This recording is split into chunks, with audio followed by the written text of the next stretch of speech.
Somebody at Google said they don't want what happened in 2016 to happen in 2020. They don't want it to happen again, right? Is that what you're referring to?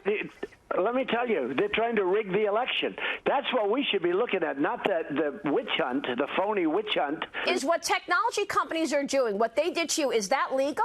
Are they breaking the law, Mr. President? Well, I don't know whether, but I tell you what, they should be sued. President Trump slamming Google, Facebook, other tech companies, claiming they're suppressing his reach and could hurt him again. Washington Examiner Suraj Hashmi on all of this. What do you think of all that, Suraj? Well, look, Neil, the one thing that there's the biggest takeaway here is that there's actually a lot of bipartisanship when it comes to breaking up these big tech companies. Elizabeth Warren said in March that Facebook and other tech companies that exceed $25 billion in ad revenue should be broken up. Google, for example, which is owned by Alphabet, has faced antitrust issues before, and they had to pay a $1.7 billion fine to the European Union. So the fact that the Department of Justice, which has been rumored in the past year to be possibly opening an antitrust probe into Google, that would just be a new frontier in a new country, obviously, in which they would probably face maybe additional fines. But, Suraj, wasn't the issue with a lot of these guys, Facebook included, whether intentionally or unintentionally, they were providing a venue for all of these fake entities that were actually helping Donald Trump at the time? And that's the thing, is we have to understand, do the American people want a lot of this control going to these big tech companies? And there's sort of been this sort of cognitive dissonance that, say, the Russians meddled in the 2016 election and they had a huge impact on the vote.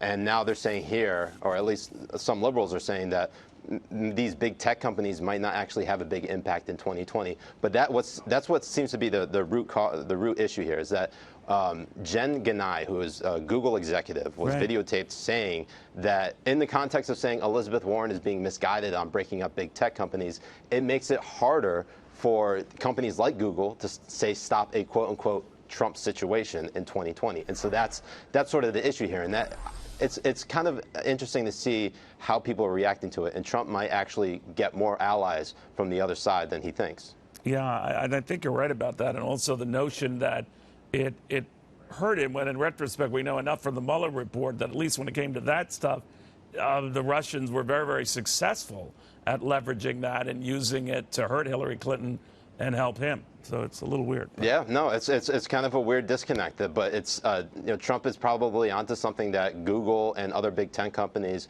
are policing conservatives a little bit more harshly than they are liberals. And they both sides should appreciate the importance of getting a handle on that now, regardless of whether you're Republican or Democrat. To your point, Suraj, thank you very, very much. Thank you, Neil.